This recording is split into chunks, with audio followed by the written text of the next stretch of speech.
Hello and welcome to Bergkamp Wonderland Radio Show. I'm Jason. I'll be your host. I think most of you know that now anyway. God, I'm a boring git. With me, I've got Danny the GFP. Danny, say hello.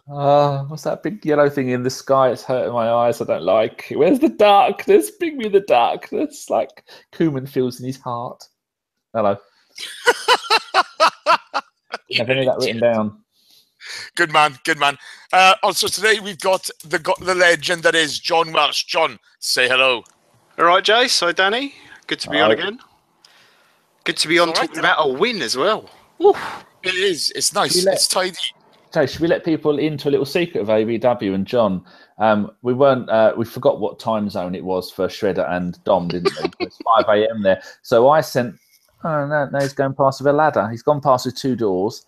So I sent him a message saying, do you want to host today? And he said, yeah, okay. Then what happened? What fucking happened? Rooney scored. Then Jace went, no, it's all right. I'll host. We won 5-2. Fucking Jonah. Yep. I can only be a guest from now on. I can't host anymore. It's fine. That's exactly how it happened. Right, in the chat box, we have Joe Vay 82, Lawrence Hiskey, Gunashai 77, Stan the Man 450, Corey Austin. We love Corey Austin. We love everybody, but Corey Austin's there. Timmy Toby AN, Andy 235100, Kali Doel Guna, Alonso Spencer, Lawrence Hiskey, Jeffrey O'Hara. Stefan Selby sounds dodgy. Yeah, Stefan Selby's a really dodgy geezer. The Walrus and the Hedgehog. Who else is there? Who else? Oh, Nina! Norma! And Thunder Road, who comments more than almost anyone else in the chat, but always manages to tell us how to spell things phonetically for names I fuck up. So he's a very busy man. I love this chat box. Mark Troy's in the house. I tell you, this is the best thing about this thing, about doing the radio show. West London Goons, yeah. Oh, I could do this all day. And then he goes, well, let's get on with the game, is it? Let's talk about lineups. I'm coming to you first, John. Lineups. Sanchez starting, Ozil starting, Ramsey back. It was a strong lineup, yeah? Yeah, I think that's probably what everyone would have pegged as their best 11, maybe. The one question mark over today's lineup I had was maybe Xhaka, just because his form has been a bit, it's been really bad, to be honest, lately. And I think it was just the fact that because we played Thursday, we didn't really have anyone to come in. I think maybe Adel Neni not started, he might have come in there. There was a chance, but the really exciting thing today before the game was the first chance to see Lacazette, Ozil and Sanchez all playing together, all starting. They've had a while to training together and all that kind of thing. And it's what, as soon as we signed Lacazette, it's what everyone's been talking about all summer and all season long, is wanting to see those three, just let them play, let them do their thing up front, and they really didn't disappoint today. They were excellent. So I think the lineup was pretty good. Yeah, other than the Xhaka thing, who, again, I didn't think he wasn't as bad as he had been. Had a few bad spots again today. Was better than he had been recently. But other than that, probably our best 11. Yeah, I think there's been a bit of a dent in the confidence. Bear me a second. I've got to say hello to a couple of people. We've got Corey Sealis, we've got Abs Mo, we've got Chris NB, we've got Von Cringe, Mazaka. I tell you what, I'm loving this. Rudy's back. And Rudy Rastlos, Elite Cricket. Oh. Is that like the game Elite in Space? We're playing cricket in space. That would be an interesting game. No idea. In any case, right, okay, so we've taken a couple of knocks recently, obviously with the Watford game, etc. I think Xhaka's confidence may be a bit low. Dan, what did you think of the lineups? Did you think? Nicky Wilson's in the house. Oh, there you go. Marble Hall's TV. Nicky's in there correcting people's spelling. He's a good man. Yeah, the lineups. Yeah, I quite liked it. Yeah, it's I think that is going to be. What's up with Mustafi? He's still got that injury. I think he's out for another couple of weeks. So Mertesacker is plugging the holes. He's played 2 games back to back for that. Was it 3? Yeah, he's played 2 Premier League games back to back. Did he play in midweek? He didn't, did he? No, he didn't play against Red Star. So he's played 2 Premier League games back-to-back, and there was some stat on the radio, because the first half of the game, I was in bed because I've had bugger all sleep, so I listened to it on the radio, and I think I was awake up and watching it on TV for the right half. The midfield of Xhaka and Ramsey picks itself until the cock is back, or a certain Mr. Jackie Wilshere. Oh, Jack's back. I told you, people, believe in the Jack. So, like you were saying, with the front three of the Triforce of power, which not the 4chan Triforce, because that would be wrong watching that playing football. But they're magnificent. Sanchez has been our best player now for 4 consecutive seasons. Ozil back on form. Those 3 working together. And nice not to see Giroud brought on. I know he played midweek, but it's nice to see Lacazette getting the vast majority of the game, which is with those front 3 there, they must scare the life out of any team, with the pace of Bellerin and Kolasinac is pretty pacey as well. Seeing all that lot together, I mean, I think that would have been the team I'd have picked to start, especially with the fact that we've got a few knocks and injuries and things. And I was even happy with the substitutions. Now the cock is back. How do you feel about that, Chase? I was hoping he was going to score. Ni9A7's in the house. Dennis Goes in the house. And Majib Ahmed. I was happy with the lineup. I'm looking at the chat box, and Xhaka's getting a bit of a pasting in there. I thought Xhaka was decent today. We'll get on to the goal. But I just see, the game as a whole. We have to look at the game as a whole. It's on Twitter again as well today, where we kind of look at players and we give them a really, really hard time. We did to Ozil after the Watford game, but again, everyone's gonna have a bad game now and again. We're gonna go straight to the game. Ramsey's chance. Ozil, Xhaka into play. Ramsey has a chance. Good save by Pickford, John, or should Rambo have scored? No, I thought that was a good save. He did everything right. Ramsey opened up his body and went for the far corner. I was sort of mixed on Pickford today. I think he's a very good keeper, and he's got a lot still to learn. But you saw some really good things from him today. He made a few mistakes as well, I thought. But that one in particular, that was a really good save. I think against a lesser keeper, it probably goes in. He doesn't quite get his fingertip to it. But you saw how close it was. It was just enough just to turn it round the post. And it must be said, I don't know if everyone got it on the commentary, but the win today at Everton, like speaking to away fans who were up there and everyone was on the commentary, it was really messing about with the ball quite a bit today, which I think is why him and Czech a few times didn't manage to keep hold of the ball when they had shots and stuff. So, no, it was like a good, bright opening start. I thought we were moving the ball quicker. The one criticism we had, like in the Watford game and some other games previously this season, we hadn't moved the ball very fast and displaced teams. And I just thought we moved it a lot faster today. And the fact that you've got Alexis and Ozil on the team as well, just the passes were being found today a lot better. And especially when you have Ramsey in as well, making those late runs, those sort of third man runs, it makes it really difficult to defend against. Yeah. I thought the interplay leading up to that chance between Ozil and Xhaka was superb. We did move the ball quickly. They were under intense pressure from the off, and that's all they were offering. Throughout the game was just kicking us. It was really strange. We moved on then to Danny the Sanchez Pickford challenge, where Pickford kind of pushed him off the ball. He was in the corner by the. Was this in the first half? Yeah, I know you didn't see this, okay, but just tell me your opinion on this, okay? So Sanchez is stood there. He loses the ball. The ball comes out. Pickford then bundles him over. There was no shouts for a penalty, but surely it's an off the ball challenge. Am I being a bit harsh, or what? Well, Everton seem to think the laws don't apply to those, because if you saw their midweek game at home against Lyon, it seems perfectly acceptable for them just to push and foul and shove whoever they want. I don't rate Jordan Pickford. Everyone's having kittens about him. What did he cost? 15 million. Beginning of last season, he wasn't even the first choice. I think he was double that one. He was 30 million. Yeah. Was it 30? Oh, we had on. Yeah, you're probably right. But beginning of last season, wasn't number one for Sunderland. Only came in after they had a disastrous start to the season, and then he had a disastrous whole season because he let in shitloads of goals, and they got relegated. And they go, "Oh, what? Yeah, he's the New England star." It's not like he's a Ben Foster. I don't know, is that the right one? Ben Foster? No, Forster, the Southampton keeper. It's not like he's anything like. I don't rate him. I think he looks a little too much like Gimli for my liking. He is ginger. Yeah. He is ginger.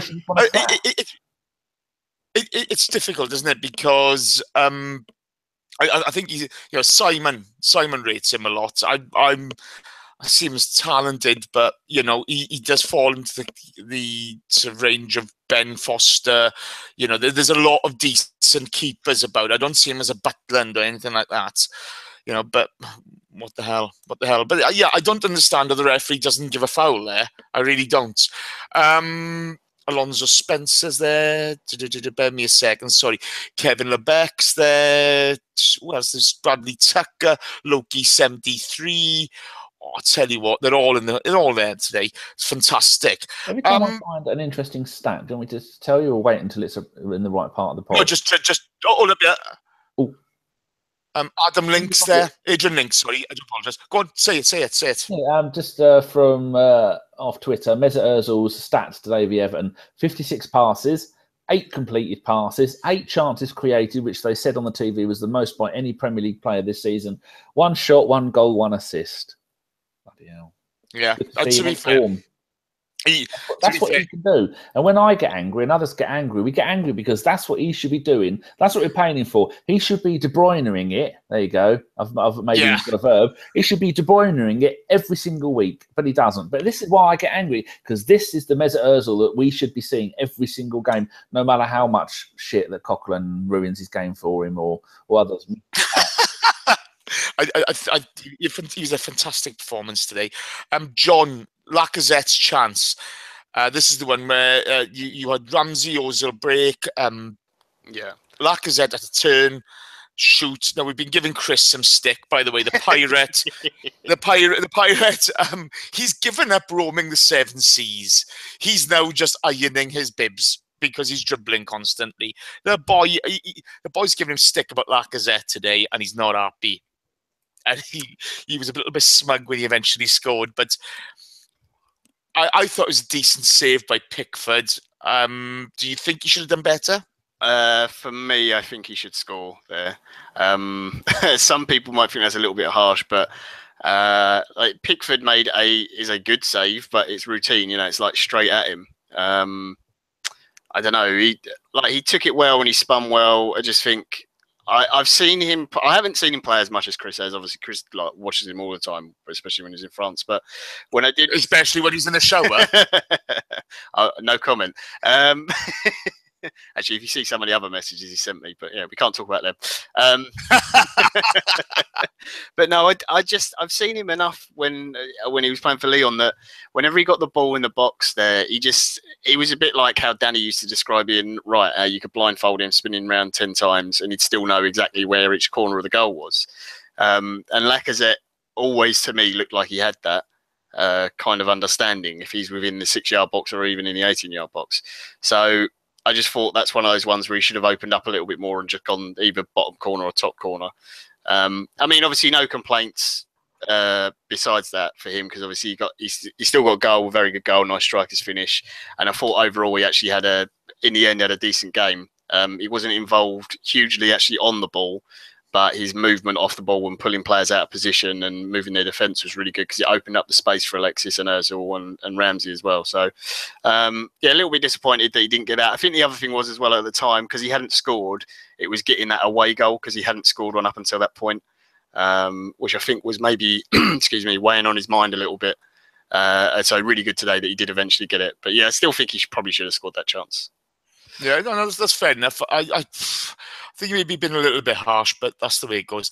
Right, Mr. Bob Lex, Jim Howson, Stefan Selby's a dodgy geezer, Wilson Lahan, Daniel Cronin, all in the box now.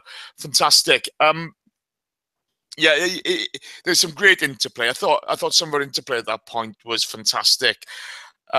But we'd had a couple of chances. We should have buried one of them. I thought, it was really, it was a little bit frustrating because we came out of the blocks flying. Dan, they went on to score. Pass to Xhaka. He's got time on the ball. was it Gaia, whatever his name is, comes in on him. I think it's a foul. It's a stone cold foul because he clips his knee before getting the ball. Ball goes on to Rooney.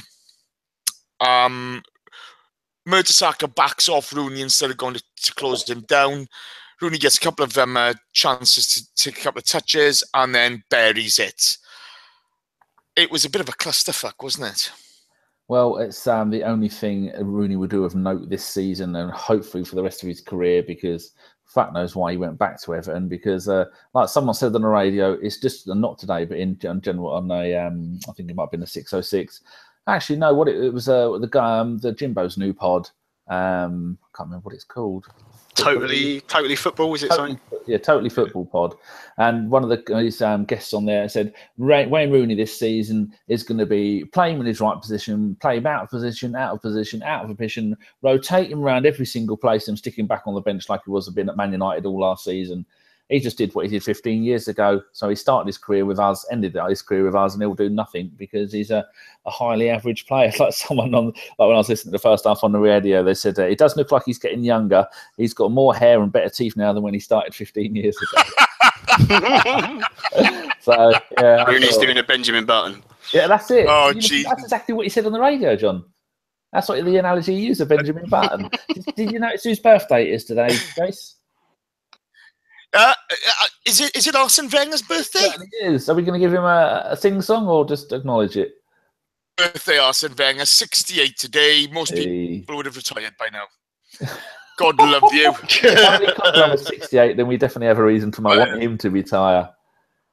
Look, I love Arsene Wenger, and I'm taking the piss a bit, but I can't help but think, that's all okay again now, James. We beat Everton 5-2. It's back on. It's back on. Win the league. Come on. You're going to believe us. We're going to win the Champions League. Leave it there. John, your thoughts on the goal, on the Rooney's goal? First thing I know we don't often give praise to the other team, but take nothing away from his finish. That's a great hit. Anyone in our team would have loved to score a goal like that. It's just very clever, just opens up his body and just waits for Mertesacker to make the move with, I think it might be that Calvert-Lewin, just to move him a little bit out of position. Nothing Cech can do there, but yeah, I think Mertesacker, the way he passed the ball out wasn't great, and then obviously Xhaka, just his first touch was terrible, and you could see actually in the first half in particular, what's the geezer? Idrissa Gueye. Yeah. Every time that Xhaka got the ball, he was on him straight away. So I think maybe they were targeting him a little bit to close him down quickly, because they just know he doesn't distribute it as fast as some of the other players in the team, and maybe likes to take a little turn on the ball or have a look up. He's a bit slower. And that's definitely something they look to press on. But great goal from Rooney. So you can't take anything away from that. But it all comes from us, from sloppy play. And it was disappointing because up to that point, I thought we played quite well. Yes, they pressed us high and were trying to force us to go long and stuff and not play it out from the back. But I thought we were dealing with it quite well. We're moving the ball quite nicely, and we just hadn't taken a chance yet. That was all. Yeah, I think the one thing with Everton today, they were enjoying leaving a foot in after a challenge. They are one of the dirtiest teams I've seen. They really like are. It happen, don't they? They know we don't like it happen. Yeah. It didn't work. But you had Souness and Sky Sports before the game saying, I think Everton can bully Arsenal today, and they couldn't. They left a foot in often. Funny enough, we're going to go on to the Sanchez free kick opportunity. Williams' yellow card, a Sanchez attack in the back four. Now, you can say that Williams doesn't need to move out of the way, but he dipped in to put the shoulder in, and that's the reason he picked the yellow card up. But it's kind of typical Koeman, isn't it, Dan? Team not to be just combative, but to be dirty fuckers. Well, yeah, that's he was a bit of a dirty player, although I think he was one of the best left backs of his time. Magnificent free kick taker, but he's I don't overly rate him as a decent manager. I mean, a friend of Chris's from Chris's pod, Ross, said once he goes to Everton, he'll have nothing to do with youth players. They'll completely ignore them lot. And tactically, he's not even the greatest manager. So I think he's just another one. No, but I'm sorry. I'm going to pull you up on that now. There were two 20-year-olds on the field today. You had Tom Davis, John Joe. Is that because other players are injured? I think it's the latter. No. I think they've won the spot. But John Joe Pikey, Keane, or whatever, they've got a lot of youngsters on that pitch. Well, I think that's because they've got Coleman out, so they've got one replacing him. But 150 million quid. You think if a manager spends 150 million quid, you're going to be better than they dropped from 5th bottom to 3rd bottom. I think you've got all those really decent players, like 50 million pound for, is it Sigurdsson? Sigurdsson, there you go. 50 million quid for him, and that's just absolutely ridiculous. He shone at Swansea because Swansea they've got a decent manager and they play attractive football at times. And I think he's misusing all of the players that he's got, and he's playing people like Rooney. Well, it won't be long before Rooney gets dropped. I've never liked Rooney. I've always think he's been overrated. Hold up! I'm leaving you on that. You agree with me? I think Wayne Rooney's a hell of a footballer. I hate him. But my point would be with Wayne Rooney, he's a prick of a bloke, and he's a great footballer, but a prick of a bloke. I mean, he trolls the granny gate brothels, doesn't he? Allegedly, entertainment purposes only, lawyers. No, he got caught doing that. John. So my notes here, listeners, you are going to love these notes, okay? Cool, brother. We've just won. Leave it alone. Carla Willis has got a tearful kitten. Oh, God. What's going on? So it's all a bit fouly. Some nice interplay. No end product. And Gay gets the yellow. That summed up the 10 minutes after the goal, didn't it? Yeah, we were still moving it quite nicely at times, but no end product, or like the final pass wasn't quite there. Bellerin got in a few times and he didn't find the right ball, or I think one time he took a shot when he should have squared it, that kind of thing. Everton didn't do a whole lot with it. The one player, who was the guy that had in midfield? Looks a bit like a war criminal, Vlasic. That guy. I thought, well, no, there was 2 of them on the pitch. I apologise to anyone who's from that region of the world, but it's just, it's awful. It's covert white racism. We can't help it. He's only just gone 20 a week ago, bless him, and now you're accusing him of war crimes. Well, there you go. See, told you, terrible. He probably did it. Just leave that to me, John. I can get away with it. He, I thought he was their one bright spark for Everton, and he brought it forward brought it forward a few times, but it was just very bitty. Xhaka was making some challenges. Gay was flying into a lot of tackles. I actually thought he made some really good tackles, to be fair to him, and then there was a few where he just went in too late and he just lost his head a bit and got that booking. I was kind of worried that it was going to be one of those games where we'll have a lot of the ball, but we just won't manage to get the end product, and we'll get caught on the break or concede a stupid goal and it'll fall apart. And then all of a sudden, Nacho pops up with superb finish. Is it 2 goals this season? He hadn't scored one for how long has it been? 2 years or something? It was the United game, wasn't it? The United game in the FA Cup was his last one. Yeah, and it was a hell of a finish. Yeah, the other thing that they said in the commentary is that's the first time we've come from behind in an away game to win in 2 years in the league, which is just which is an incredible record, really, isn't it? Or incredibly bad, but it's madness. But it just felt like it was going to be one of those games where we can have a lot of the ball and it will just slip away. But then as soon as that Nacho goal went in, I just kind of relaxed, and then we really took control again. But I genuinely thought we were dominating at that point. We got back into our stride. There was some lovely football played. I went on Twitter today for the first time in an age during the game, and that's all I can see is people bitching and moaning. And I thought, okay, we're 1-0 down, but we're playing all the football. Everton are offering nothing other than I thought we were playing nicely, but I thought it's typical of us that will play nice football, but just won't get the the end product out of it. I thought it was going to be one of those games because we've seen so many of them, and we've seen teams that will just kick us and defend deep and will play really nice stuff, but just not produce. So as soon as that Nacho goal went in, and I just went, yep, okay, I'm relaxed now. I think we'll be all good. No, that's a fair comment. Dan, we dominated after the goal. I mean, you've seen the Nacho goal, yeah. A hell of a shot from Xhaka. Bit of ping pong and Nacho with ping pong. I said ping pong's back. Oh, behave yourself. Oh, hold up, yeah. Nicky Wilson, hashtag let Carpenter out. There's no let in front of Carpenter out, Nicky. No let at all. He's only out. The one where Xhaka hit the post, where it hit the crossbar and nearly broke it. Wait, did that lead up to the goal? Yeah, I think it did, didn't it? No. That was second half. It was Alexis. Second half, yeah. Alexis had the ball out on the left-hand side, dribbled into the corner, and then had the shot, and it was Nacho was the first to react. Yeah. Oh, it was a hell of a finish, to be fair. Did you catch up it, Dan? No. Oh, fair enough. There you go. I'm ready to see the highlights of the first half, and then I put the scum game on, and go. That's a free lollipop that he's scoring. Good boy. Behave. West London Goon, don't encourage anyone. Kamal Zarif Johari, yeah, it is a good win.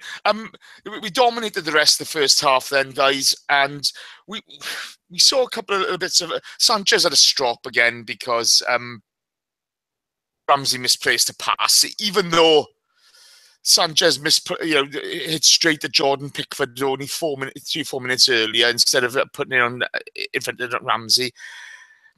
For as good as Sanchez is, I understand why people don't like him. And it annoys me. Instead of going on to put pressure on the defender who the ball went to, he just stood there having a strop in the middle of the pitch. Guys, John, I'll come to you on that. That doesn't bother me at all. but hold up, yeah. The defender's got the ball, they've got a chance to break, and instead of putting pressure on the defender, he stood there waving his arms in the air like a fucking child. Yeah, no, I don't disagree that he shouldn't pressure the defender. That's true, but the thing with it is Alexis is not only is the best player in the team, he's also one of the biggest tryhards in the team as well. And Ramsey shouldn't be misplacing a pass. That they will like. But bear with me, okay? Only a couple of minutes earlier, Sanchez misplaces a pass. It's straight to Pickford. Which Sanchez got enough quality in his game not to do that.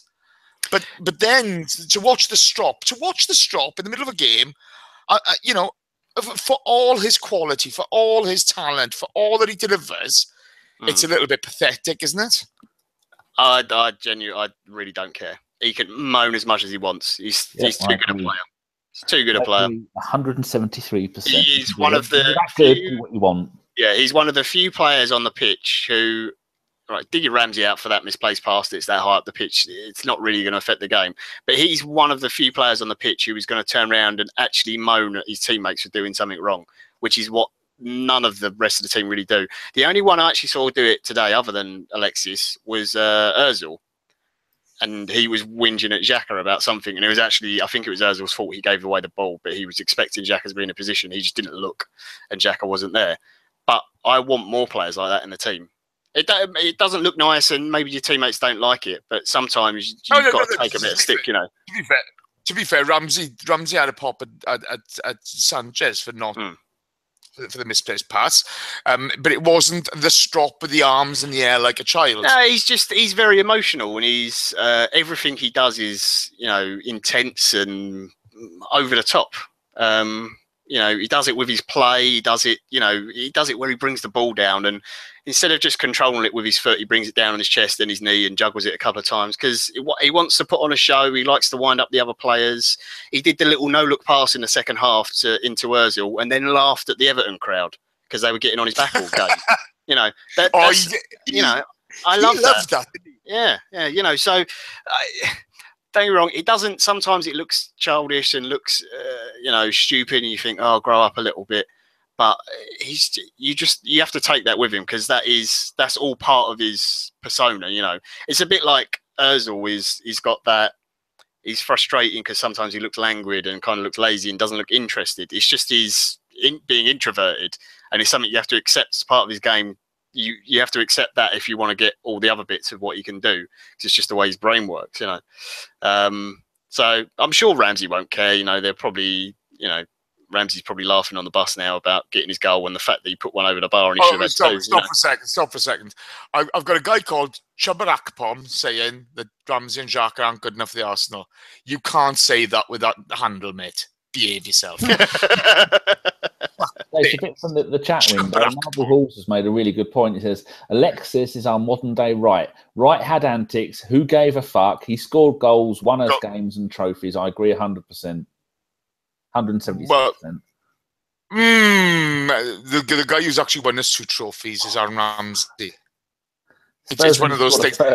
They're coming off the post. Oh, Liverpool is shit. I'm telling you, bin dippers everywhere are crying.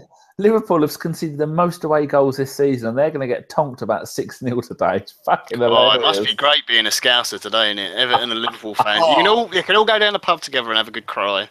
And they're all falling apart, aren't they? And steal the money out of the condom machine.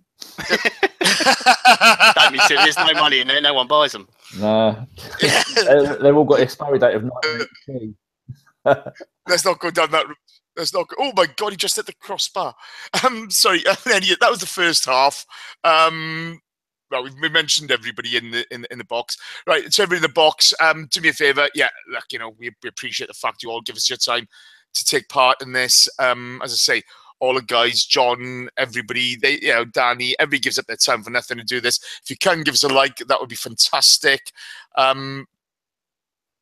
Stop moaning. 2 winning goals and 2 cup finals. To then Kane, so you can do one, mate. But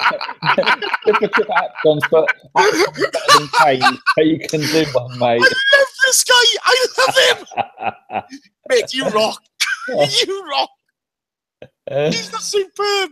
Pitio 100's there. Was he? He sent us some more money, another £5, so we're only £12 in debt now.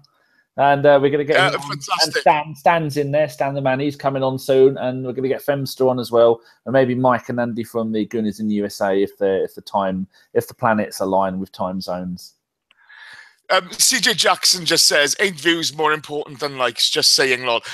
They are, but the more likes we get, the more we go up. The more we get, more exposure we get on YouTube and stuff like that. You're not allowed to it's one of those. You have to stop. I'm not exposing myself on YouTube. No. But half the audience will leave. The comments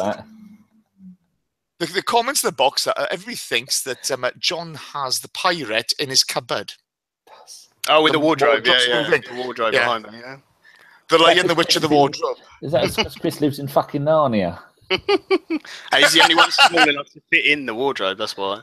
He can fit in the drawer, Chris can. Right, I'm not mentioning what Western and Goons just put in there.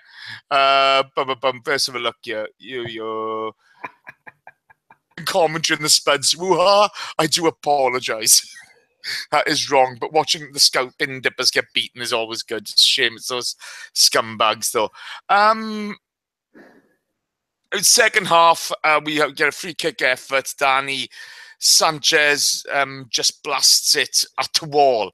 He hit some venom behind that shot, didn't he? Yeah, when things aren't going right, he gets angry, and when they are going right, he gets even more angry because he wants more. That's why I'll never ever say anything negative about Sanchez. He can do absolutely. There's not a single person on that pitch other than Petr Cech who can do a better job at any part of that club. Because I reckon you could put him at right back and he'd still be brilliant. He'd be all over the place and we'd lose, but he'd still be fucking brilliant. He should be taking the penalties, the free kicks. He should be taking absolutely. I'd make him captain as well. I mean, today he's just so. Danny, stop being a fanboy.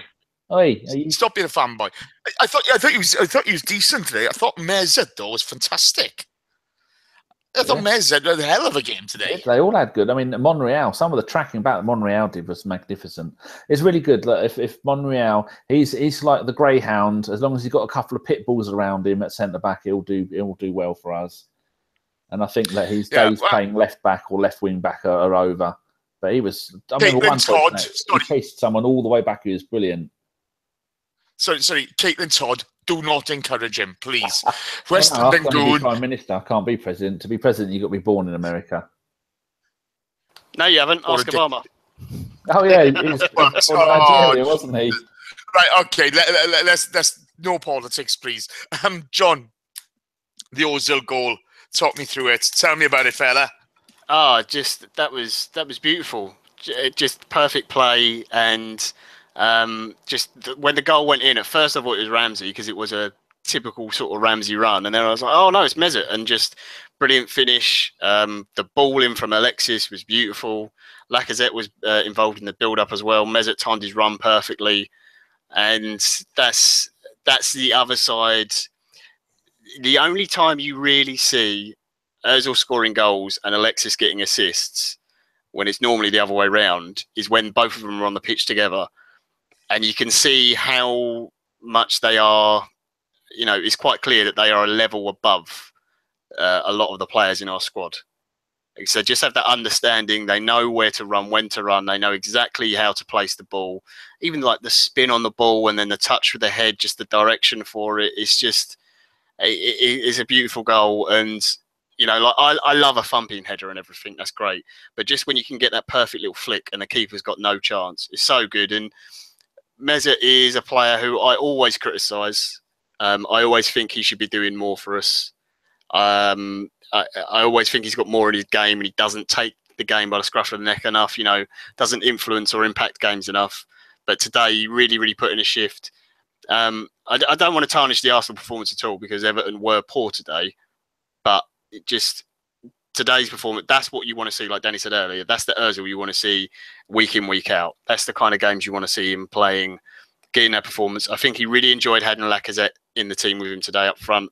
Again, not to take away from Giroud, because I think he's been great. The whole time he's been at Arsenal, he's really done a lot for the team and scored some great goals.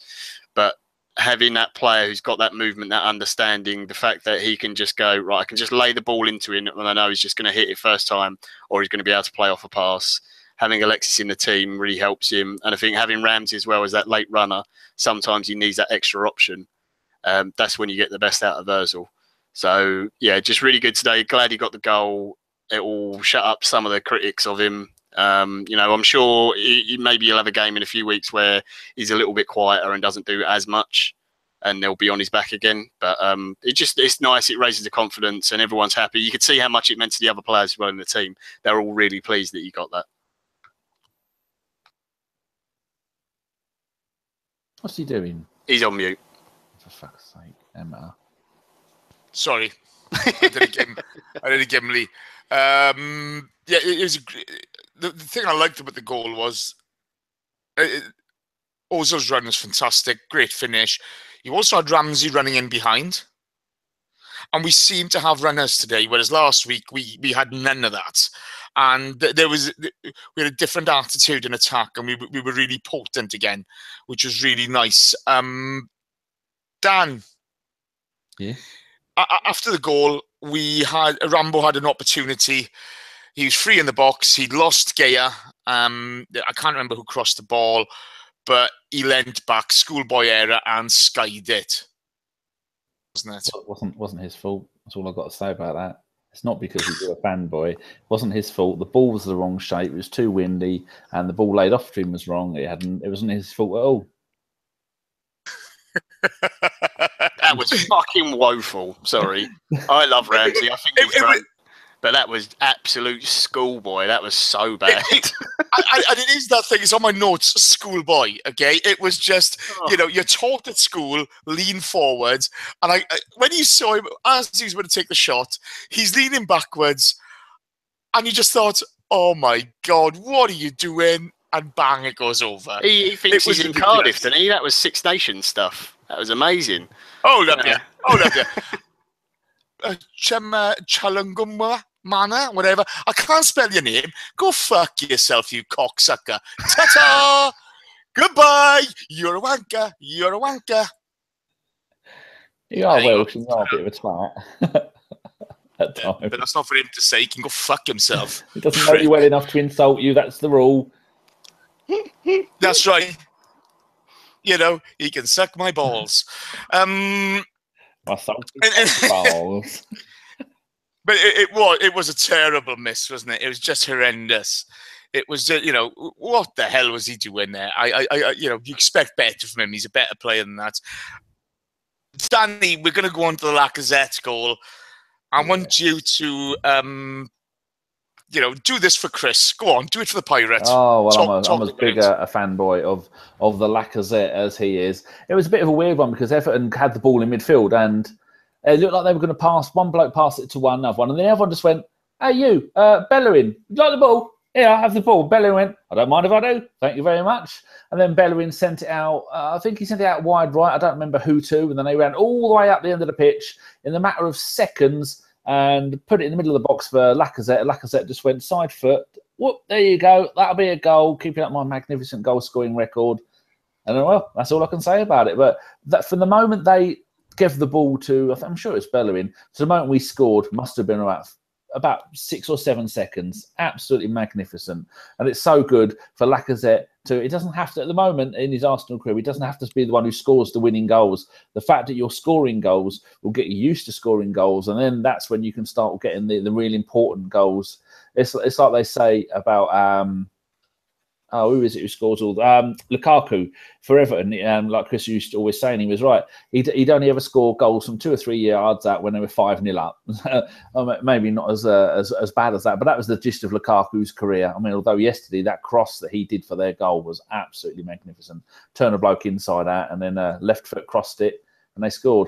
But yeah, Lacazette, I love him. It's fantastic, and it's really good that he is still starting. And today he played best part of 80 odd minutes, which is really nice to see, because like John was just saying, Giroud, thank you very much. Everything you have done for Arsenal is superb, and you will go down in the history books as up there with Alan Smith, Frank Stapleton, maybe Kevin Campbell as the big lump up front who scored a shitloads of goals and did us really well. But we've moved on now. You're only going to be a bit part player, and we are now going up with the Triforce up front of those three, and hopefully those two will stay. I said in the podcast I want them both to leave, but Lacazette is magnificent. We'll just keep doing this and do this more and more and more and more, and then it brings a complete different dimension to the type of football that we can play, and I love it. I think the secret today, though, I'll say Ramsey's shit. I'll let Ramsey away with that, but it wasn't his fault. I don't care what you say. I think John, it was a great finish by Lacazette, to be fair. But at this point, I just thought our interplay on counter-attack was really good. You know, everybody was clicking at this point. You know, that's all they offered was kicking us, and we played the football, and we really looked good without a passing. Yes, a couple of them went astray here and there, but you know, the Lacazette goal was all down to really good movement off the ball, and you know, we were at it. Yeah, just today, every time we broke, especially in the second half, I think Idrissa Gueye had been sent off not long before the third goal, if I'm remembering correctly. I thought it was afterwards. Idrissa Gueye, 68 minutes, Lacazette's goal. Yeah, 74, yeah, so it was just before the Lacazette goal. No, that's all right. But, I mean, even before that, I thought we were moving Everton around really well, and it was shades of old Arsenal where the speed at which we broke was really impressive. And it wasn't just one or two players, it was lots of people, you know, Ramsey, Lacazette, Alexis, Özil, Bellerin, Kolasinac. They were all getting forwards, all breaking, not running the same channels. They were all like, one was back post, one was running near post. All the movement was great. And what I love about Lacazette, and you'll see him do this a lot, is when he makes that run and then he just stops and he just holds his spot and just lets the play move around him. And he just knows that all the defence are going to run, they're going to make that move, they're going to move, and it just gives him enough space. And when you've got someone like Özil on your team, even on his weaker foot, because he was on his right foot, he's got the ability just to find you perfectly weighted ball so that you don't have to touch it, that you can just caress it into the goal, and Pickford had no chance, and it was a really good finish. And that's like the best goal. The more you see Lacazette in and around the 6-yard box and getting the ball delivered to him, the more goals you'll get. It was really, really good.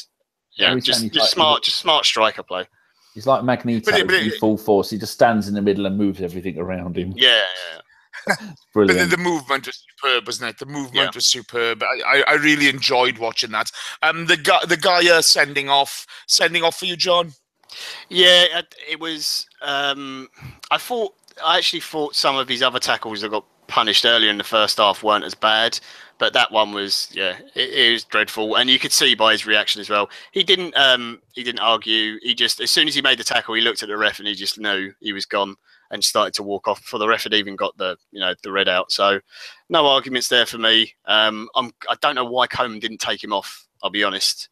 Maybe leave him on. Take Williams off though, didn't he? Because he knew Williams was going to get a red. Yeah. I mean, I get that, but why would you not take off Gay as well? Like, you could take both of them off. He brought on that Tom Davies, didn't he? So it's not like he wouldn't change it. But he moved to a back four, didn't he? Yeah. But it didn't make any sense to me because he was always going to get sent off at some point. Yeah, Ryan Morley makes a good point in the chat box again. Ramsey's run to the back post, took Keane away from him, so he had the space there. But this is the thing now. Everybody was really at the races when they, our off the ball movement, which against Watford was pitiful, and it does. Our movement off the ball dictates how we play. It is the major thing of dictating how we play. If a movement off the ball is poor, we are poor. Yeah. That's what I was talking about. The fact that we had so many people breaking forwards when we were on the counter or anything like that, or there was space to exploit. Then, because I mean, Everton really fell to bits after that red card. They were all over the place. I mean, like Jagielka seems. I think it was that goal actually. He stepped up like 10 yards. And Keane, as Ryan Morley said, like Keane was tracking Ramsey's run. If Keane steps up, then they're all offside for that. And, but Ramsey just makes that move. And it just, the fact you've got all those extra runners, defenders don't know what to do. You get Jagielka going one way, Keane going the other. Your centre-back's completely split and the full-backs are out of shape. If you've got enough quality and you actually deliver, you're going to get goals. So in the end, the way we were playing so smoothly, it's a surprise we didn't get more goals, to be honest. Well, to be fair, 5 is good for us. We don't often hammer teams. The last time we scored anything like 6 or 7 was Everton, wasn't it? I can't remember how many years ago that was. We beat them 7-0 at Highbury. That was the year they that's qualified for that. That loss still meant they qualified for the UEFA Cup, so he was still over the moon. And we got the Emirates as well. Yeah, it was at the Emirates. I know one of them got 7 against Middlesbrough once. Squire's 2 for you. Puts there. Just put in the box. Jagielka played. Really enjoyed that. Dan, move on then. Aaron Ramsey scores. Well, Jack Wilshere came on for Lacazette. And 7 a.m. kickoff on Twitter. Mezzet's playing a false 8. Ramsey's playing a false 9. Jack's playing a false 10 and Sanchez is playing false 11. I thought that was brilliant. Jack came on. He looked sprightly. His quality's never in doubt. The boy's got talent. Within the first couple of minutes of coming on, though, he pulled up a bit gingerly after a challenge. Were you a bit concerned at that point? Yeah, I thought, oh, fuck. I think it was an upper half injury. See, it looked like he was going to go down, then he immediately sprung back up again. I thought he doesn't want to panic anyone because we're all there and all of our sphincters are clenching. Don't get injured, Jack. But what was the message I put in the WhatsApp group? As soon as he come on, I put, Jack's going to assist or score. You heard it here first. And then he did. Nice ball in front. Yet again, Monreal down there. I'm sure it's Monreal on the left-hand side. Gave it to, I think it was Coquelin in the middle. And then Coquelin laid it forward to Jack on his left-hand side. Then it's almost like a quick 1-2, and then Jack put it through because got it on pause now. And you can see the Everton back four were in almost a perfect... well, if you look at the line on the pitch, they were at an angle. So the furthest away was closer to the goalie. So it was they weren't in a perfect offside kind of line. There was only 2 there that could have got it. And so Ramsey went through between the second and the third defender. Wonderful through ball from Jack, because that's what he does. Look, bear with me a second. What now? You know, the space was there. Ramsey moved into the space. Okay, maybe they're into the space. If Jack doesn't make that ball, because he is a quality, you know, he's got such talent. You know, Jack should make that ball with his eyes closed. To be fair, yeah, you know? He should do. But the way people are going, his career is over, and he could never do it, and he's never going to get a Premier League game. And then it's only a UEFA Cup game, and now it's only Everton away. He keeps coming on and he keeps doing it. And it's magnificent for Ramsey to score as well. I really love it when Ramsey scores a goal, because I don't like using football cliches, but he is a bit of a confidence player. And when he's had that shot earlier that he was the wrong shape, and it's he horlicked. Yeah, he horlicks that. He schoolboyed it. Yeah, so it was nice for him to get that, because now we won't be remembering, unless you keep going on about it, the fact that he schoolboyed it. We'll just be going, Ramsey scored. He had a good game. It was nice to see. So I'm happy for Jack. I'm happy for Ramsey as well. And Pickford was made to look silly again. Yeah, it did. I was laughing at Jordan Pickford. He'd be giving it the old chest thump against Sanchez earlier on, and he's just had 4 put past him. You know, he must have thought it was a replay of last year, but fuck Jordan Pickford. Nice calm finish as well by Ramsey. He didn't sky it. He had two defenders on him. And he still put it away. But yeah, his first touch, and then giving the keeper the eyes as well, because he went left. He went near post, didn't he? Not far post. Yeah. Didn't it make you laugh when they scored to make it? Was it 4-1? The way that he picked up the ball and ran back to the centre line, as if what you're gonna score some more goals. And by you rushing back means we scored. That Sanchez scored. And there's 3 goals in the 90th minute. Hold up here. Hold up here now. Okay, let's talk about the Everton goal. John. Oh dear. Don't do it to John. He was in such a good mood. So we're watching the game, and as I'm sure everyone who listens or watches this knows, we all have a little WhatsApp group, and we're all chatting and stuff, and like everyone types except for Steve, because he's too slow with the typing, so he just does a little voice note. So we're doing our own running commentary during the game. Not being funny. Those voice notes really do my tits in. I love Steve's voice. They're great. Situation. It's brilliant. I listen to them all. But so I'm gonna stop to listen to it all the time. It's just God, I love Steve. Okay, I love him, but he's a pain in my arse at times. But so yeah, early in the game, obviously Rooney scored, and everyone's pissing and moaning in the chat, as you'd expect. And I just put it now, I can't do anything but laugh, because it's just funny. You know, sometimes you just eventually you get fed up with being miserable about it. Then obviously we go on, we score all the goals, it's all great. It's like, yeah, cruising, battering them, we're playing really well.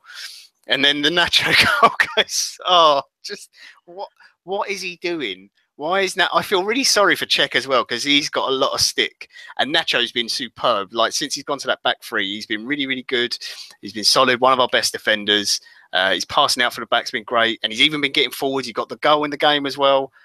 Just play the ball down the wing or get rid of it. You know, just such a weak back pass. And then he had the audacity to sort of look at Cech and moan at him, almost like, why have you not come and and you could see Cech was just like, he's sort of like looking around going, we've won the game, but why is that? Why have I had to let that in? The Rooney one, I can let that go. Fair enough. He's hit it really well. There's nothing I can do about it. What is this? And who's the geezer who scored it? What's his name? I've never heard of him. Yes. I don't care. Yeah. When him and that Lookman came on, I was like, wow, Everton are really scraping the barrel now. It was just, and he scored the goal, and then he's like Danny said, he's gone running off to the centre. So, like, fair play to him. You know, he's like he's trying his hardest, but I was just like, that's so embarrassing. It's very typical. No, I am going grey, Nicky. I've been going grey since I was 18. I've got the old Malin streak at the front here. Yeah, if you're really old, you know what Malins is. Anyway, it's very, very typically us that we can play such a good game and move the ball so well, and it was lovely, beautiful interplay, but yet we still can see a stupid goal like that. But there really isn't. It's one of those. It happens. Thankfully, it didn't cost us the game. Cech will be annoyed. Nacho will be embarrassed. They'll probably be joking about on the bus, blaming each other, and I'm sure everyone's winding them up and taking the piss out of them now. But yeah, it's just stupid. Really, really stupid. To be fair, I thought Cech 16 million quid. What? That Niassi bloke. 16 million quid he cost Everton.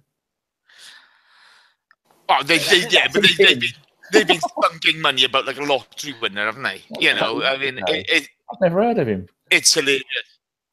It's hilarious. It is. I thought Czech was at fault as well. I thought he should have been sharper coming out, but they were both a pair of tits for that. Yeah. It was ridiculous. Dan, Yes. then Alexis Sanchez, he's got to have his moment in the sun. He's got to have his goal. Tell me about it.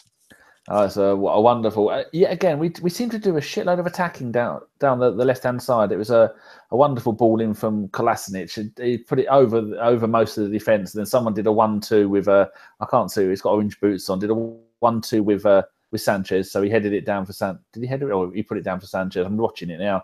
And then Sanchez went, "No, I'm going to go past you. I'm going to go past you. I'm going to ride that tackle. I'm going to go past you. I'm going to go past you, and then I'm going to shoot between 6 of you and put it in the back of the net. There you go. That's how fucking good I am. You may kiss my boots. I am now going to leave the building." Fucking hell. Taking the piss. It was hell of a finish, wasn't it? Yeah, he was on the far right of the box, and he put it in the bottom left-hand corner, and Pickford went, "I should stick to removals, and I will remove the ball out the back of my net." Fucking hell. That is a date to forget. They're shit. They're a dog shit club, to be fair to them. Well, not a club. I hate Everton. They're I'm sure. I'm sorry.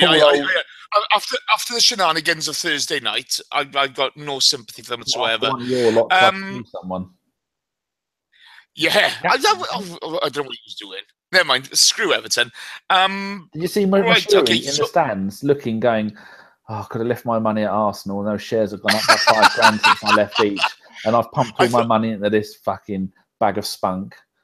Poor Bill Kenwright I thought he was going to cry. You know, it was ridiculous. But watching Koeman stood there suffering. You know, watching my favourite bit was when he went to the fourth official and said, "Why is there 5 minutes added time? You don't need the 5." You could almost see him saying, "You don't need the 5 minutes. We've already lost. You can just blow the whistle," because he knew there was going to be more goals. It's fair. Yeah, it's bullying. Please. Put us out of our misery now. It was hilarious. But I mean, I've got to be honest. Sorry. Carla Willis is putting kissy signs in the box. I don't know what the hell. What's going on there? See that, Jason, complete flow, and then he sees a woman's put anything with like slight romantic overtones. Heart. And he just stops dead in his tracks. It's not usually in that box, is it? Let's be fair.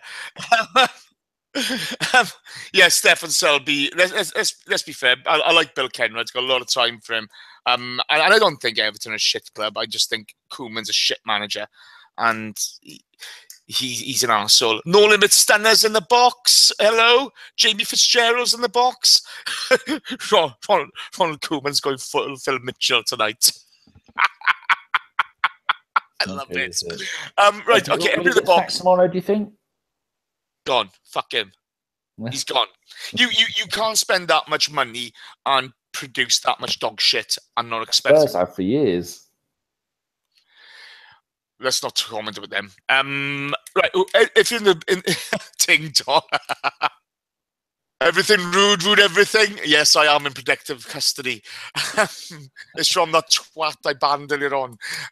You haven't seen me, right? Then wanders off into the distance. What's happening? If you've got any questions, guys, Squires 2 for you. Nice. I like that. If you've got any questions, pop them in the box. We've got a couple to go on already.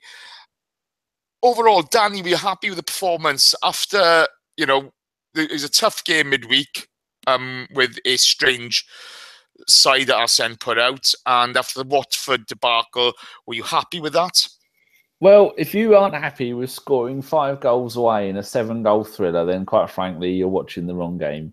You maybe want to go and watch basketball where it's squeak, score, squeak, score, squeak, squeak, rebound, score. No, I don't like that. It was enjoyable to watch. There you go. That's for you, Dom. I can't watch basketball because of the sound of their shoes, really. It's terrible, isn't it? That's why I can't watch it. Yeah, I'm delighted with it. It's fucking brilliant. That's what I want. I'd rather win a game 5-4 than win it 1-0. That's what goals make games, people. That's all you need to know. Oh, don't be funny. Everything rude everything. I'm going to ask that question. Well played, sir. John, were you happy with that game? Yeah, really pleased. Everton have been in bad form, and so I guess it was weird going into the game because they've been so poor, and we'd come in off the back of, although we had the Red Star game, I didn't think we played particularly well in that, although, we were the better team, but, we only got the one goal. And the Watford game, it was a hard game to call, but from the lineup, we got everything we wanted. The forward movement was great. Xhaka was better than he had been, still a little bit poor, I thought, in times. But defensively, we looked better. The two lapses were atrocious, but they're things you can definitely cut out of the game. They're easy things to fix. They're, individual errors. They're not team errors, which is something different. So, really pleased with the performance. I've seen a few people on Twitter saying that, Lacazette at the club, maybe it'll convince Ozil or Alexis to stay. I don't think that's the case, but, as disappointing as it is to see them leave eventually, which I still think they will, if they put in performances like that from now to the end of the season, I've got no complaints because, they're fulfilling their contract and doing everything for the club. So just want to see more of that, more consistency. We've got Mustafi to come back into the team. We've got Jack's looking better game in, game out. So, eventually might get to the point where he can start some Premier League games. I'm on and up at the moment. I'm not going to get overexcited because, like I said, Everton aren't the best team in the league as we speak. But it's a good confidence boost for the team because they needed it after how everything had gone in the Watford game. Jace, can I ask the wonderful listeners to help me with a moral dilemma? Yeah, go. Our very own Goonaholic. I just got a message from him because I sent him a message earlier saying predictions, and he's put no Wi-Fi here. You should get it later. 5-2 to Arsenal. Rooney first goal scorer, and he sent me that at 3:26. Does that count? No, I'm not getting involved in that. I'm not getting involved in that. What do the listeners think? Is Mr. Goonaholic trying to pull a fast one because we kicked that? It was 2 hours after kickoff, and he's gone 5-2 Rooney. I don't know. But he sent it at 3:26. So the Rooney goal's gone in. See, I was going to say Rooney first goal today. The match ended, isn't it? No, it's David. Dave's not cheap. No. Dave's not cheap. He's too honest. He's too honest. Kick off at 1:30, half time at 2:15, 2:30, 3:15. So he did it. He did it 11 minutes after the game finished. Yeah, fuck him. as much as I love Dave, okay, fuck him. I've got no stake in the predictions at all because I think I've got every single game wrong so far this season. So. You're a Jonah, we know why that is. Not even for Holic. Everything Rude has put yes, it counts. Cronin, no. Usama has put counted. Caitlin, yes, it counts. Usama, Holic, pound solid as always. And Jeffrey's put -5 points. There you go, Holic. The listeners I've got to say this once again, Michaela. Daniel Cronin, I agree with you. Deadlines are deadlines, no messing about. Other than one tit in the chat box. Chat box has been getting fantastic today. Well played, guys. You are superb. Yeah. Questions. Right. Okay, bear with me a second. As you can see, we're really slick around here. Usama Zaka asks, I'm going to you first, Dan. What meal would you give Koeman before his sacking? Looking at the state of him, lard and chips followed by as much jelly as he could eat. Fat fuck. Hate fat people. John? I don't know. Arsenic? I don't know. Depends. If it was an Everton fan giving it to him, yeah, it probably would be arsenic. To be fair, he's had enough humble pie, hasn't he? So fuck him. Corey CLS asks, as to you, John, how do you feel about 3 at the back? I still feel it's very unbalanced. I like three at the back, but I'm not sure it suits our team best, to be honest. I still think we can play four, and I'd rather see three in midfield. That would mean Mesut going wide like he's playing at the moment. But I think the three at the back, the reason why people think it looks unstable and looks a little bit wonky is because they're still not getting enough protection in front of them. There were still times today where, they were running past because Ramsey had made a good run forwards, but we lost possession. He can't get back in time and Xhaka gets past too easily. So I still think it's down to the midfield protecting the back three a little bit better, and then it will be more solid. But I don't think it's a huge issue. I like it, the fact that you've got good experience in there, and it really suits Nacho as well. He's really shined in that back three, so I think you lose something there if you change it back to a back four. Okay, Dan, your thoughts on it? I was sending Jim to get in the naughty corner because he said if we bought Ali, would you buy his shirt? I wasn't listening. I was busy reading through what people are putting in the chat window because they're very entertaining as always. Superb. Okay, let's move on. Right, okay. Turnip Surprise 88 asks Dan, who was your man of the match? Well, that is a okay. I'm just thinking through the team. No one in the defence, that's for certain. It wouldn't be Xhaka. Ramsey was interesting. It wouldn't be Bellerin or Kolasinac. It's got to be Sanchez or Ozil, hasn't it? No, I think I'm going to give it to Ozil because pat him on the head, game well done, do that week in, week out, and then you will leave this club as someone we will remember fondly. We'll forget about all the shit games you've had. So I'm going to give it to him and say well done and tell him to have another month off with a headache. John? Alexis for me. Just Ozil was superb today as well. Don't get me wrong; it's very tight between the two. But I just the assist and then we've won the game, but I've got to score a goal and just going no. Now's my time and just bang. That finishes just the balance as well and technique is it's fantastic. So I just love watching Alexis play. I think he's amazing. Okay, Ramsey, Jace. No, Mesut today. We gave him a hard time last week after his performance against Watford, deservedly so. But I thought today he was the heartbeat of everything that was good about us going forward. I just thought he was. That's the Mesut Ozil I've always wanted to see at Arsenal. I remember watching him in the World Cup in South Africa against England and thinking, you've got Arsenal written all over you. And Vandalism. Today. But today he showed what he can do, and he's quality. John, why have you put in our message box a line? Oh, just to separate the questions, because you weren't putting little gaps in between, and it's easy to read. I was putting little symbols in. Oh, there you go. That's what I normally do. That. Sorry, Jace, messing with you. Thank you very much. Cheers, mate. Cheers, mate. I just wondered if I don't know. In any case, right. John, Caitlin Todd, and we'll all answer this one actually, but you first, John. Caitlin Todd asks, do you guys feel like we can put a decent performance in against City? I feel like even if we played like we did today, we don't stand a chance. City will walk through our defence. Go. Having seen how City played against Napoli midweek, and just watching City a couple of times this season, they're one of the few other Premier League teams I've seen. I think they'd not necessarily destroy us, but I think they'd win. I don't think we're equipped to beat them at the moment.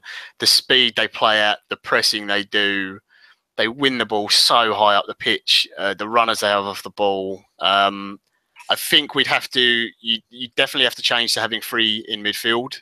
I think we get chances, don't get me wrong, and I think we could score goals against them. But the selection for the lineup for a game against City, you have to get exactly spot on because you have to get your roles so accurate, especially against a Pep team, because he will change it in the game as well.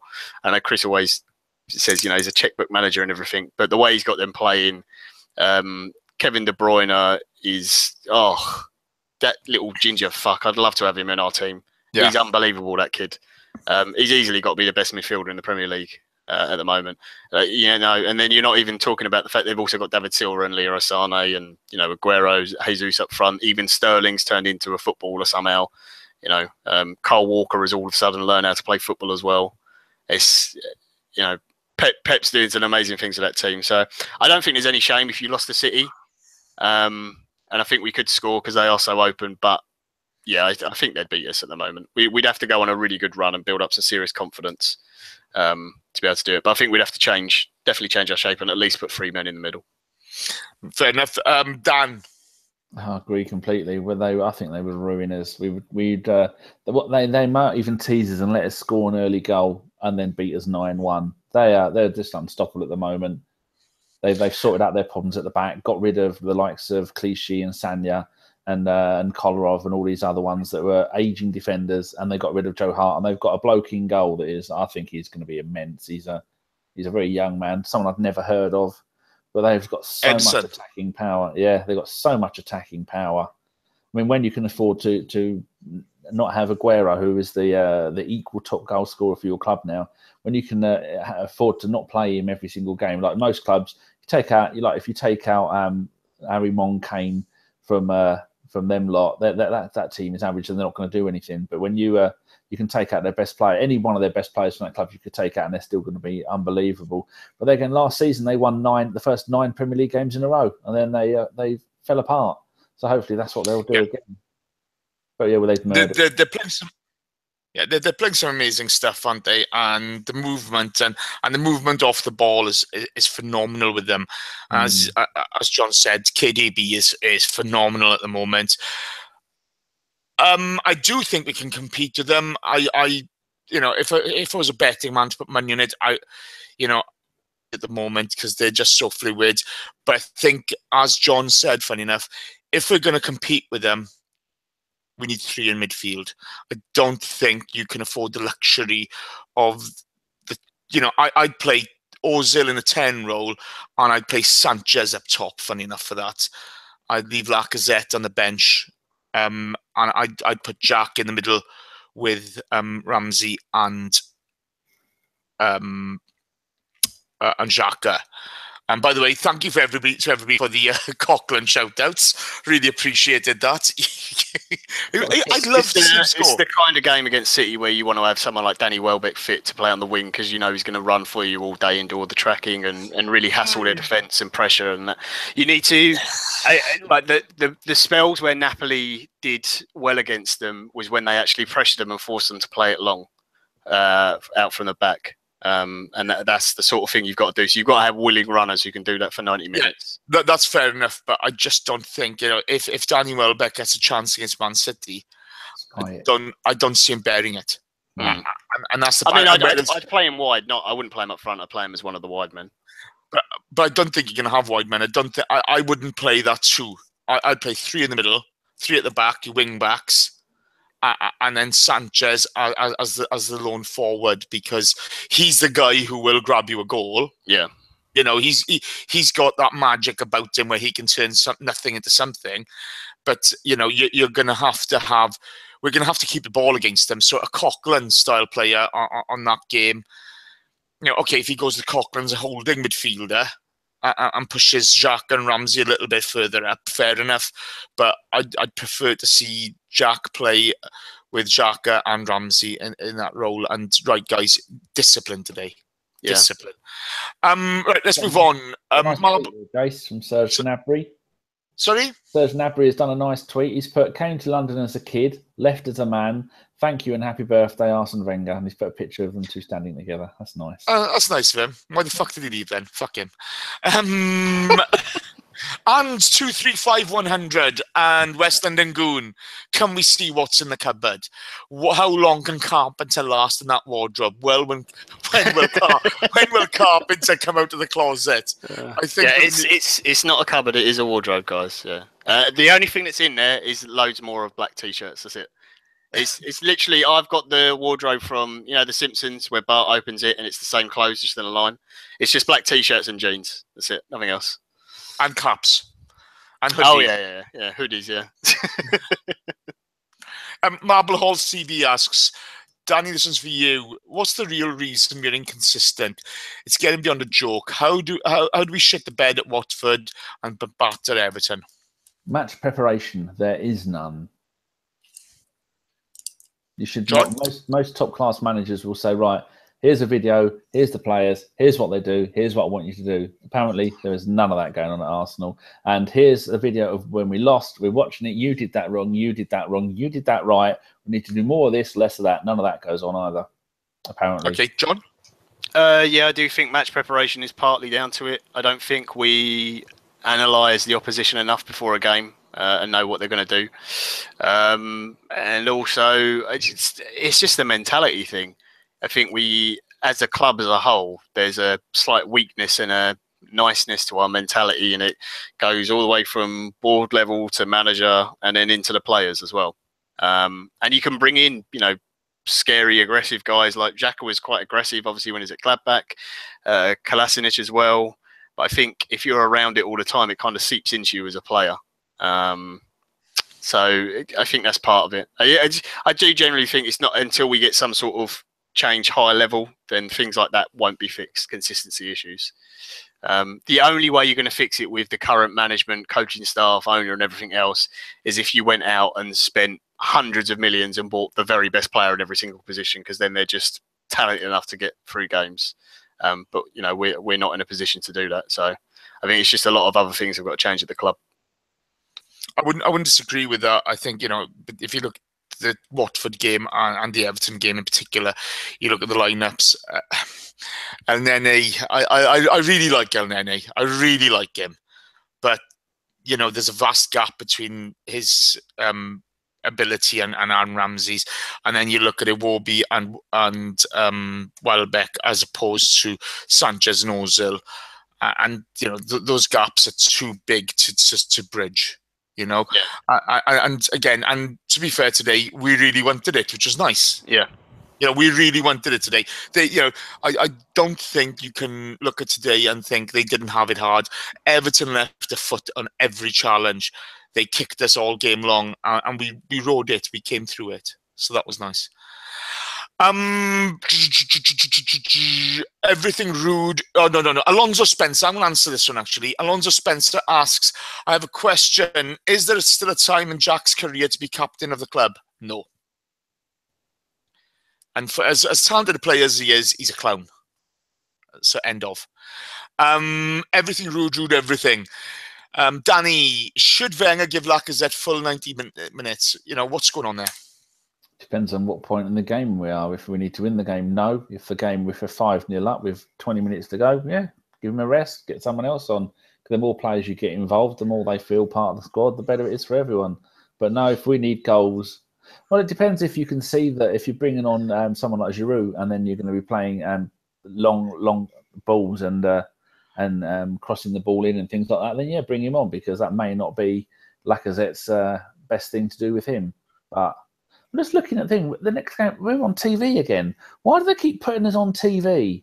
They do it to embarrass us. We've got playing away at Man City and then at home to Spurs at 11:30 a.m. Are you fucking shitting me? That's going to be the day before win for poor old Dom.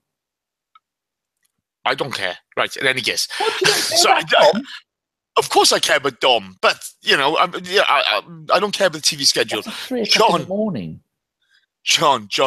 Petito 100 asks, over the summer, should we invest first in our attack, considering that Ozil and Alexis are leaving, or our defence because we are leaking goals? I think it's a huge summer. We've got so many players. If you think that, let's say we go on the basis that Alexis and Ozil do leave, that's 2 huge key players gone out of the club. Mertesacker's retiring. Nacho and Koz are both a year older. The midfield still needs, I think, another player. A first choice player or someone to at least compete with first choice for centre mid. So it's a really big overhaul. So I don't think you can concentrate on one area, because I think there's too much to do. I suspect that the defence won't be looked at as much, just because we have more numbers than we do in attack. But the club really need to make a statement. They need to make at least one statement signing because of those 2 guys going. But also, I just think there's a lot of it's something. It might be like 4 players we need in at least. Not in a, that should be coming in to compete in the first team. And then, you might have the other ones who are younger players, youth level, whatever else, squad players and stuff. So I think there's a big overhaul that someone needs to be done in a lot of positions. Having said that, then, do you find it strange? I know Chambers has had some injury issues, but do you find it strange that, when we don't seem to be developing certain players in certain key areas? I did, the whole youth setup has been a bit strange for a while now. We haven't, we had a Wobie come through, which is the real last one. We've got Reece Nelson and who's the other young kid? Joe Willock is the other one who's been playing the Europa League. Maitland-Niles as well. They look like the next sort of batch to come through. Whether they make it or not, I don't know. I don't think the academy's working properly. And, Yonkers was brought in, changed a lot of stuff. I don't know a whole lot about it. The best person to really, if you really want to know about it, is George Bird on Twitter. Yeah, he knows his stuff. But, Mertesacker has taken over, so maybe that changes the direction slightly. I don't think... It's not just an Arsenal problem. It's lots of clubs in the Premier League. They just don't use their academies properly and develop enough talent. But I think it's because of the level you have to be at. The jump from reserve or under 23 football to men's football is so big.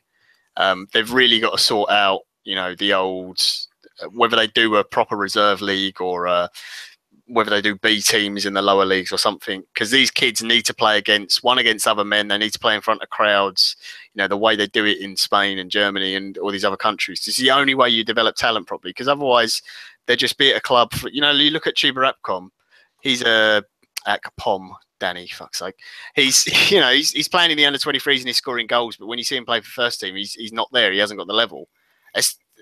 And all right, maybe he's not good enough for Arsenal, but that's not his fault. He's not getting games. He's got to be at a different club, and they end up staying at a club too long until they're in their early 20s, and then they have to drop down a few leagues, and then maybe they can work themselves up, and it kind of ruins their career or potential of their career, what they can do. So. I think it's something every Premier League club needs to look at, but the Premier League in general, they need to do something about the reserve league, because it used to be decent, like back in the 80s. There used to be good games. You'd go and watch, couldn't you? The old, what was it, Combination League or whatever it was. Combination, yeah. Yeah. You look at Atcom, he's got 1 goal in 4 games for the under-23s, and he's 22 years old. Reece Nelson has got 6 in 5, and he's 17. That's why he's not playing, and that's why Gideon Zelalem, no.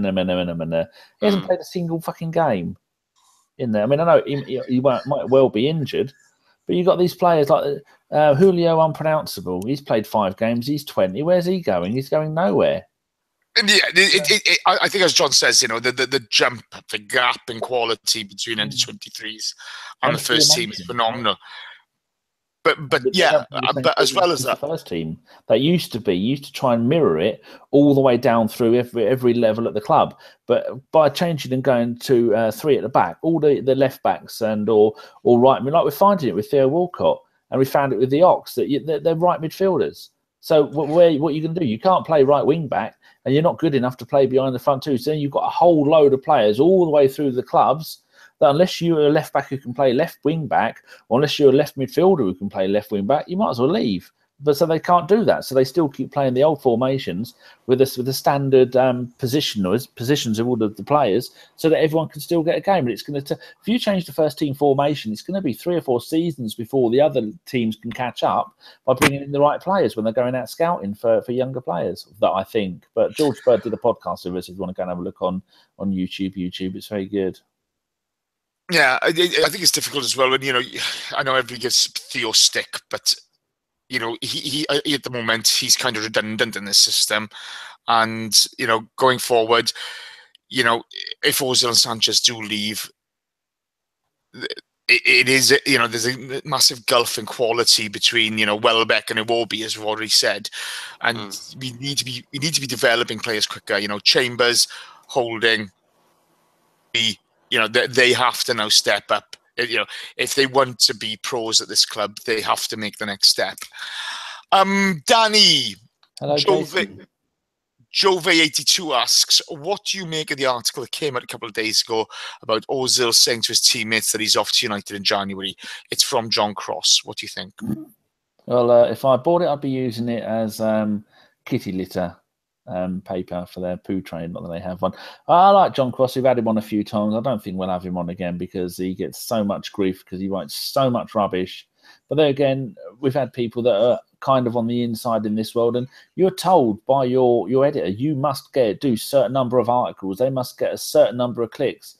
And that's his job. He's got a family to feed. So, of course, if you put an article like that, even if the base that you built that article on may only have a smidgen of truth, and you've expanded that into an entire article, and then there's the one where he said he hasn't asked for £300,000 a week, and he hasn't said this and he hasn't said that. I mean, who really knows? But I think that the age of everyone, the first thing you do is in the morning when you get your paper is go straight to the back page to find out what's going on in football. You can't believe anything that they write. And you found out all the way through the summer the amount of players that we were linked to that was bullshit that didn't happen, and the amount of other stuff. I think one website went through all of the major newspapers with all of the transfer things. They said, this is happening any day now. And I think they found that some papers, it was less than 10% of it actually happened. And when my Cats knew we were signing Lacazette, then that's one that is a given. You should have got that. But the old-fashioned media, the mainstream media, as it's known, it's on its arse and it's dying. And we are the future. I thought we're not, because we don't do it, make any money out of it. We get about $1 per podcast, which is fantastic. You do, that's what we get.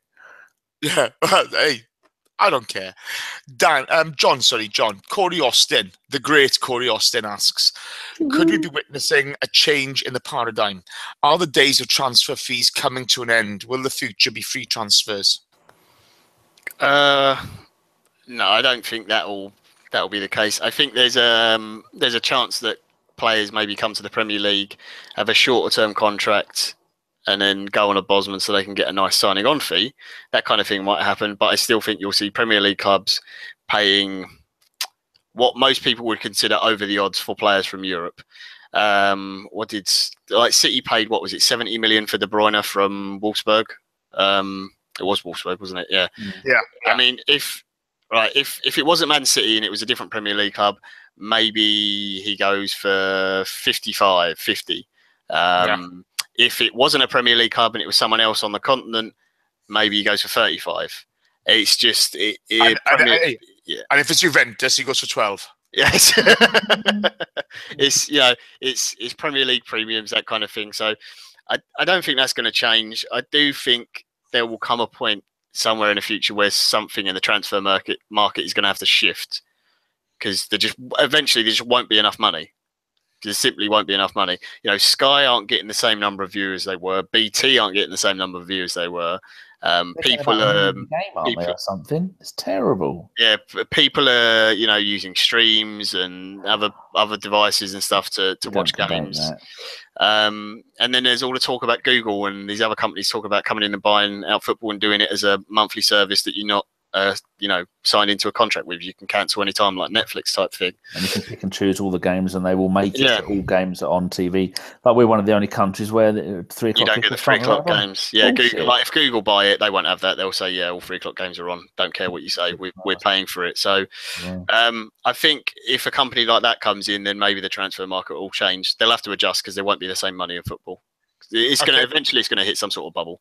There is one thing, Jace, that we might see more of, depending on how the Neymar case goes, where in like Brazil, when Alexandre de Pato went to Corinthians, it was a Brazilian supermarket that were paying his wages. And you had so much, like in Italy, they managed to stop third-party joint ownership on players and all these kind of things. But depending on how this Neymar deal goes, then it's going to see whether more players will be owned by companies, and then there'll be it's going, now you play for this club, now you play for that club for a season.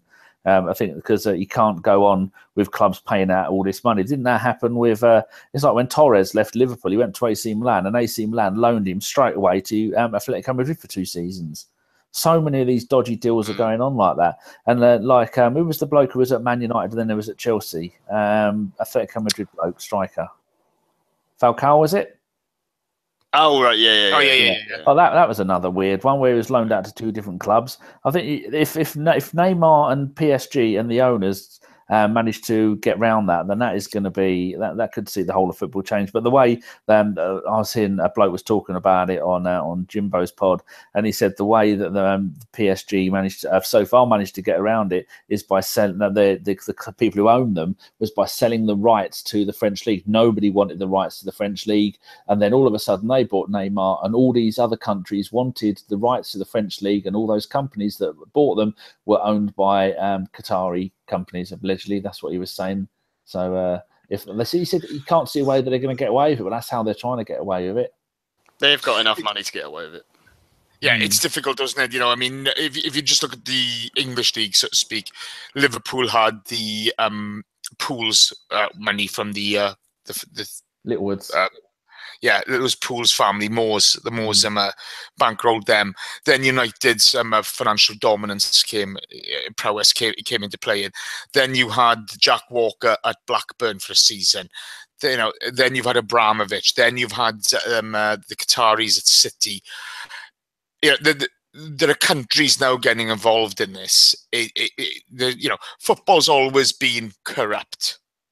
Make no bones about it. The corruption in football is quite breathtaking. That's what we found out to our expense with George Graham. Yeah, it's always happened in sport, okay? And everybody's at it, but with the likes of Raiola, Mendes, etc., it's kind of hitting new depths. Now there's so much money involved in football. There's money laundering. There's all sorts of things going on. And all types of people are involved in it. Something will just come up again. There will be a ceiling, but there'll be another way around it. It's all you've got to look at the corruption at FIFA headquarters in Switzerland. What was the guy? It happens throughout sport. And I just years ago, didn't it? Because they put a salary cap on players back in the 60s, and Jimmy Hill was the one who managed to get that player's salary cap removed. But they used to do things like go, maybe if you're on £5 a week, they go, that's the maximum you're allowed to have, but we'll buy you a house, we'll pay for your shopping, we'll buy your family a house. And that's how they used to get. Even back then, they had ingenious ways of getting around it, like the way that Man City have built the entire complex, and everything is sponsored, but the whole complex is sponsored. And like Man United with DHL sponsoring their training kits, all these little ways. Bit different though. Bit different. For City, it's their friends sponsoring them. For United, it's actual market rates for sponsorship. They've gone and they've earned it. I hate to give United credit, but to be fair, as a PLC, they have to be above board. What will happen when people finally find out about things, Raiola, Mendes, etc. God knows. But there's always a new way around it. When you look at who's the head of FIFA? Who was the head of FIFA? Sepp Blatter. No, well, after the Sepp Blatter tenure at FIFA. Oh, the geezer who was the bloody presenter for the Champions League. Wasn't he? I can't remember. Never mind that. But I'm talking about the Sepp Blatter tenure anyway. But the amount of corruption that's happened, that's gone on within FIFA at that point. Yeah, that's the guy, Infantino. But since Sepp Blatter has taken over, it's become mega money, and there's no way around it. That's enough of that. Anyway, 2 last questions. Danny, we'll all answer these two. Danny first. Was it really Xhaka's mistake for the goal? I think BFG should not have played him there. He was surrounded by 3 Everton players. I don't know. I didn't see it. Okay, John. That's a great banger answer, Danny. It wasn't. Maybe it wasn't the smartest pass, but it's the way we play football. You're expected to be able to take the ball under pressure. Xhaka's first touch was dreadful. Yeah. But Mertesacker maybe could have chosen a better ball. But Xhaka, just the first touch was just not good enough. He had time. He had time to move the ball, didn't he? Yeah. He had time. He also had Koscielny free. Yeah, he could have played it back to Mertesacker. He could have played it to Koscielny, and he just did the wrong thing. Yeah, absolutely. Dan, Gunashai 77 asks, do we sell either Ozil or Alexis in January? Well, I said on the last podcast that it would be good if they both go because Silent Stan will have wasted £80 million of his money. Well, Fife rightly pointed out it was the club's money that was spent on those players. It wasn't his money. But then it's still good, the fact that we're not going to get any money for him, because it might piss him off and make him want to leave. But again, nothing's going to make him want to leave. So for the best interest of the club, then I suppose we sell him in January. having games like today has probably made other people think, oh, actually, yeah, they're still pretty good. Man United might want to make a bid for Ozil because the boring, negative football that Jose, that he thought he'd do the whole season with, is falling apart at Huddersfield. He were magnificent yesterday with that strange creature who looks like he lives in a cave called Mui. Very thin. In fact, Mui is what my friend calls her lady garden. Steve Mooney, not Mui. Fucking hell. Why? Mui. Oh, that one. I thought you were talking about Mooney. Oh, yeah. No, there was one of them who needs to admit that he's bald. So I think it'd be good for the club. Whether someone is going to go, I don't ever, as a club owner, I would never go, oh, Ozil, you can have him now for 20 million, or you can, in 6 months' time, you can have him for nothing. I don't know why people do that, but it happens quite often. I suppose again, you've got the January transfer window madness, aren't you? Teams are going to really need a player to try and make a difference so they don't go down or they qualify for the Champions League. I don't want them to go. I want them to see out the rest of the season and both of them sign new deals. But I don't think either of them will. Fair enough. John? Depends on the offer and from what club. To be honest, if we get offered, even if it's not great money because they've only got 6 months left, but if we get an offer from a club outside of the Premier League, then yeah. If it's that case, then I'd sell them straight away. If it's from another Premier League club, it's got to be a ridiculous amount of money, because they can just walk for nothing, can't they, in the summer? And you're giving them up early. When you really, this season, you want to get back into the Champions League, is the big thing. And obviously they'll play a huge part in that. And the other issue is, if you sell them, who are you going to be able to get in January, realistically? The January market isn't as busy as everyone thinks. It's really quiet, to be honest. Kingsley Ostrom? His heels back in the motherland, I think. Yeah, maybe. Yeah, he could play up front, couldn't he? Why not? Takes a good penalty. I don't think there's enough options in January to go and get someone to really replace them. What I'd rather see, if a club from outside the UK doesn't come in for them, what I'd rather see is we go out and spend money on a player in January ourselves, try and get someone big if we can. It's very difficult to in that transfer window, but try and get someone and bring in someone big as a statement before they've even gone. I don't think it would convince them to stay, but it puts us in a better position going forwards into the summer for when we have to bring in a lot more. Yeah, I think the moment to sell them was in the summer. First of all, I don't think anybody's going to offer any money for Ozil. No, I think it's as simple as that. I think with Sanchez, 20 million quid. Well, no offense, it's pointless. It's pointless. Keep him for the season and go forward, and we go from there. We've got Pablo Ama, I Am Football. We've got Stephen Edwards in the house. What would you do with those two guys? Sorry? What would you do with Ozil and Sanchez? I'd keep them. I'd try to re-sign them to contracts as much as they frustrate the shit out of me. And Ozil, half of me, 1 week I'm thinking, get him gone. And with Sanchez, to be fair, the next I'm thinking, no, you got to keep them. It's a really difficult one. It's difficult to replace Sanchez's goals. It's really difficult to replace Ozil's passing ability when he's playing well. We saw today how effective he can be. But I don't see... There are good players out there in Europe. I don't think you need necessarily to replace them with the same quality, but you need effective footballers to come in, if you know what I mean. It's the old sort of Moneyball kind of system, or the Opta stats ratings that I think you can still go out and make one statement signing if you lose them too. Yeah. I'm not expecting them both to be replaced by headline names. I think the other big thing as well is when they go, I still think they will go, but when they go, you can also change the system. I think this club is just crying out to go for a 4-3-3. I want to see three men in the middle. Bear me a second. Daniel Okoli says, Wenger out even if he win the Champions League and the Premier League. Yeah, says it all, doesn't it? That's probably the most fucking pointless statement I've ever heard in my life. Somebody wins a double on the Champions League and the Premier League, and you come out with that. And we're not even in one of those competitions. Stop talking bollocks. You seem talking bollocks. Have you seen that Dean Stanley there, my Everton supporting mate, has crawled out from under his plastic Scouser rock and has stuck his head out? Right, Dean, how'd the game go today? Is that Dean Stanley, is it? Yeah. Oh, we got a toffee in the box. We got a toffee in the box. He was the one I took when we beat Everton 7-0. And the League Cup final, and a Champions League final he came with me. So all the silverware he's seen in the last 20 years has been from Arsenal? Yeah, he's a secret gooner. He's combing out, though. He's combing out. Good man, but there you go. You know, we're seeing Dybala mentioned. We're not going to get Dybala. He's going to go for massive money. Nabil Fekir's mentioned. You know, if you can bring in somebody like that, I suppose to replace one of them, fine. But you know, I wouldn't sell them, either of them, to English clubs. If they're going to walk in the summer, they're going to walk. There's nothing much we can do now. We've been going longer than the fucking podcast, Jace. Look at it. An hour and 40 minutes. Right, sorry. People have got live. Right, let's go. Let's wrap this shit up. Danny, switch us off. To everybody in the box and to everybody listening, thank you ever so much. You've been brilliant. Cheers, John. Cheers, Jace. Cheers, Danny.